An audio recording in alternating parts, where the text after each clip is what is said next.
It was on the Myatts Field estate at Brixton. Two policemen ended up grappling with a gunman following an anonymous call from someone who tipped them off about drug dealing. Detectives say they don't think it was a setup. A sawn-off shotgun was produced by one of two men who were searched when a couple of constables arrived in a Panda car. At a news conference, PC Kenneth MacDonald told how he missed being shot by a few inches as he held the gun barrel after coming to the aid of PC Stephen Crawford. My immediate reaction was just to put my hand on the gun to prevent it going either near myself or PC Crawford.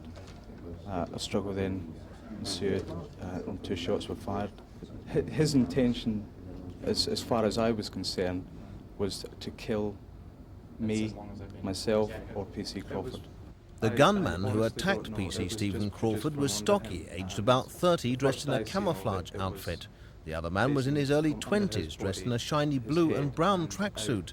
Both men are black. A team of armed officers were on the scene within minutes and searched the area using dogs, but the men escaped. Police are keen to point out that firearms incidents are not common in Brixton. The last one happened 18 months ago. It was a wounding. That's why they've been so shocked by this attempted murder and are seeking public help to solve the crime. Mark Wadsworth, Thames News. A four-man gang hijacked this security van outside the Texaco service station here in Woolwich near Reigate just before 10 o'clock this morning. It's understood armed officers from Scotland Yard and Surrey were tipped off about the raid. Eyewitnesses explained what they saw. Just saw them, firing We and the saw chap. guns going off over there, and the chap fall down, and then another one. Rather was shouting, didn't we, and what have you? I looked up, heard this banging, and there was all these police, which I didn't know it was them first off. They were all shooting and, oh God. Walked up towards the white wooden fence. Just then, that was it, bang, bang, bang. Police are now carrying out a minute search of the area for clues. Brian Flanagan, a Spurs fan since childhood, lived here at the Earl of Essex pub in Stroud Green Road, Finsbury, an area where the traditional soccer support goes to Arsenal. His father, Mr. Frank Flanagan, is the landlord here, and friends described his son as easygoing and a person with time for everybody. This morning, Mr. Flanagan left with his younger son for the Foreign Office to find out more about the circumstances of Brian's death.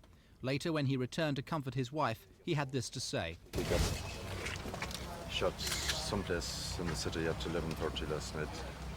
They just come from the Home Office.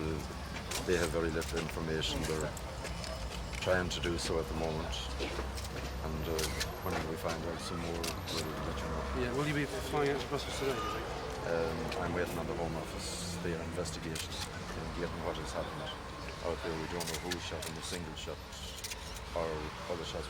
Honestly, we don't have any clue as to what happened. This morning, everyone who knew Brian Flanagan expressed shock that he could be caught up in the type of incident that led to his death. 6 months ago, he began work at this computer centre in Holloway Road.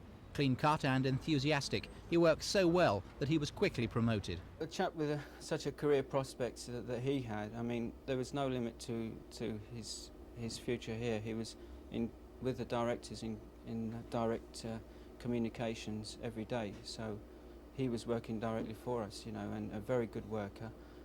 He produced a lot of good results for the company, and it's very sad to hear that he got such a terrible end. Brian Flanagan left for Brussels on Monday with two friends. He had gone early to avoid trouble and last night rang his mother to say he was fine. He was just 18 years old. Lindsay Charlton in Finsbury, Thames News. The shooting of Mr. Freone outside his home in Peckham Rye comes almost exactly 4 months after his brother-in-law, printer Bobby Minns, was shot several times at his house in Peckham, possibly because the gunman mistook him for last night's victim. Back in early October, minicab driver Hilton Laporte, aged 31, was shot in the head as he sat behind the wheel of his Datsun, and his body later dumped outside a telephone box in Woolwich. Just 2 weeks after that came one of the most brutal incidents of all. Builder Charles Stimpson shot in the arm and leg outside his flat in Church Road, Crystal Palace. As he lay bleeding on the ground, his killer reloaded, pointed the shotgun at Mr. Stimpson's head and pulled the trigger a second time. 6 weeks later, murder number 3. 52-year-old Patrick O'Neon gunned down outside a wine bar owned by his son in Decima Street, Bermondsey.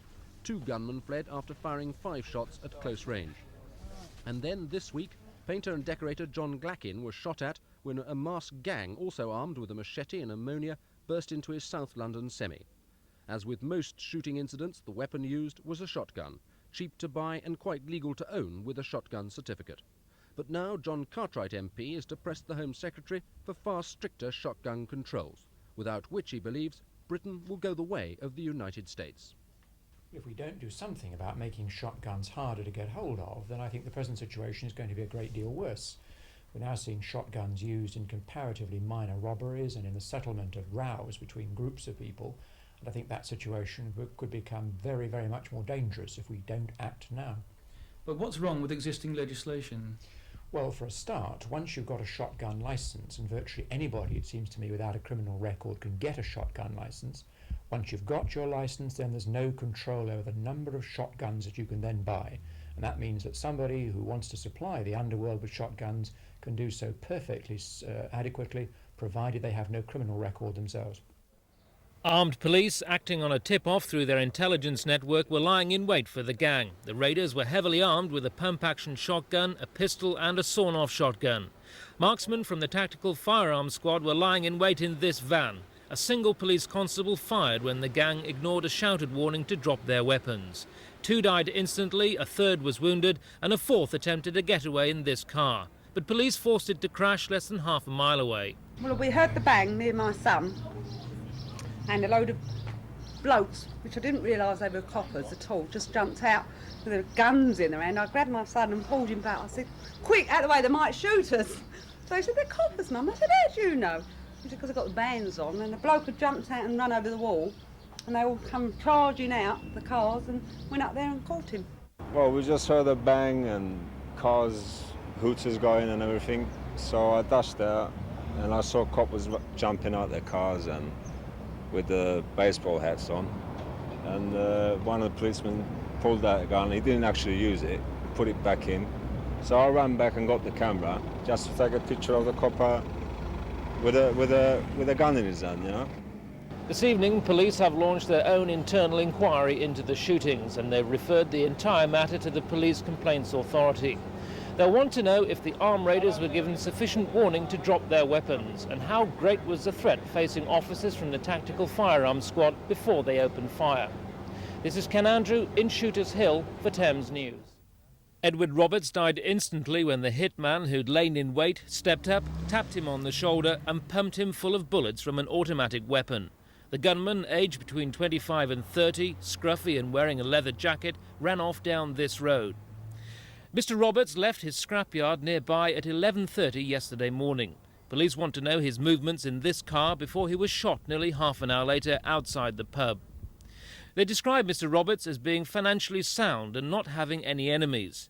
In 1983, he was given a suspended prison sentence for handling stolen goods, but they don't believe he was a member of the criminal underworld. Detectives are working on the theory that the killer may have got the wrong man. A motive at the moment we are still looking for. Deliberate, yes it was. Whoever was there intended to kill a particular person. It's a distinct possibility, perhaps, that there was another intended victim. Tonight, police haven't ruled out the possibility that the assassin may strike again against his real target. Ken Andrew in Croydon. 26-year-old Dennis Bergin died early on Saturday after being shot in the chest. He was involved in an alleged attempted robbery at the Sir John Soanes Museum in Lincoln's Inn Fields. Police had staked out the building for several days following a tip-off. Scotland Yard say Bergin, armed with a shotgun, began shouting violent threats when a plainclothes police officer answered the museum's front door. A uniformed sergeant shouted "Armed police" as he fired 3 shots from his Smith & Wesson revolver. 2 bullets hit Bergin in the chest. Today, Bergin's family are in a state of shock. They're demanding to know why police didn't try to stop Bergin earlier. We're sick. Why didn't they prevent it? Why didn't they stop it here? Why not here? You know, it's unbelievable. I mean, they're supposed to prevent crime. I just think that they should have stopped it before he got there. Or that they should not have opened the door to him. They should have just jumped on him or something. An internal police inquiry is being carried out to determine whether officers acted under strict Home Office guidelines. These state that firearms are only to be fired as a last resort, and police have to make sure they can't do anything else to prevent possible loss of life. And, if reasonable, an oral warning has to be given before opening fire. MP Frank Dobson, in whose constituency the incident took place, is calling on Home Secretary Douglas Hurd to launch an immediate inquiry into the whole issue of armed police. Well, I think we need an inquiry into the number of incidents that there have been where people who've actually been committing armed robbery have been shot, where people who've been attempting to do it with toy guns have been shot, and also a number where innocent citizens have been shot. And I think that the whole pattern requires an urgent inquiry to see how we're going about recruiting the police who are involved, how we're going about training them, but above all, the police tactics when they're faced with people who they believe to be armed.